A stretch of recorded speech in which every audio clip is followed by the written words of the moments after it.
যুদ্ধ কখনোই কারো সমস্যার সমাধান করে না, বরং নতুন সমস্যার জন্ম দেয়। এই কথাটি আজকের প্রেক্ষাপটে কতটা সত্য তা আমরা দেখছি ভারত ও পাকিস্তানের সাম্প্রতিক সংঘর্ষ।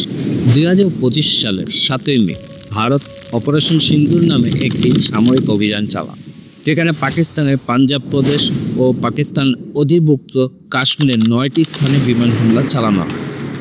এই হামলা ছিল 22 এপ্রিল পহেলগামে হিন্দু তীর্থযাত্রীদের উপর সন্ত্রাসী হামলার প্রতিশোধ। 8 people are reported to have been killed after gunmen opened fire on tourists in Indian-administered Kashmir. কিন্তু পাকিস্তান দাবি করে তারা এই হামলার সাথে কোনোভাবেই জড়িত না। অপারেশন সিন্দুরের বিমান হামলায় 31 জন বেসামরিক নাগরিক নিহত হয় এবং 57 জন আহত হয়। পাকিস্তান পাল্টা প্রতিক্রিয়ায় ভারতীয় জেট বিমান ধ্বংস করে।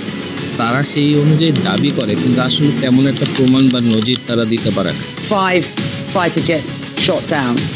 Where's the evidence for that, sir? It's all over the social media, on Indian social media, not on our social media. Bharat দাবি করে যে তাদের এই হামলা শুধুমাত্র সন্ত্রাসী ঘাঁটিগুলোর উপর কেন্দ্রীভূত ছিল। আসলেই কি তাই? ভারত তো সকল মুসলিমদেরই জঙ্গি ভাবে। আসলে এটা একটা আক্রমণ করার একমাত্র উপায়, যার মাধ্যমে তারা তাদের কর্মকাণ্ডের জন্য অন্য সব দেশের কাছে ঠিক থাকে। 22 এপ্রিল যে ঘটনাটা ঘটে তা কিন্তু এখনো প্রমাণ হয়নি যে পাকিস্তানিরাই এর সাথে জড়িত। এখন ঘটনা হলো, কোনো তদন্ত ছাড়াই কেন এত দ্রুত আক্রমণ করা হলো? এটা কি কোনো একটা বড় কনস্পিরেসি লুকানোর উদ্দেশ্য, নাকি আসলেই প্রতিশোধ নিতে ইন্ডিয়ায় এই আক্রমণ করে?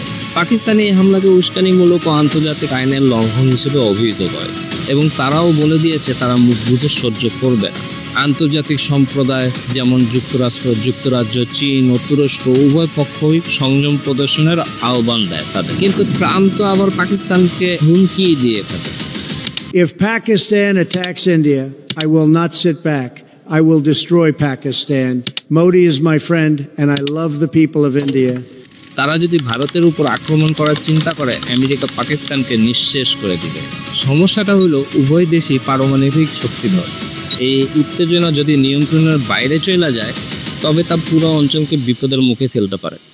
এখন অবশ্য পাকিস্তানি ও ইন্ডিয়ান ন্যাশনাল সিকিউরিটির মাঝে কথা হচ্ছে, দেখা যাক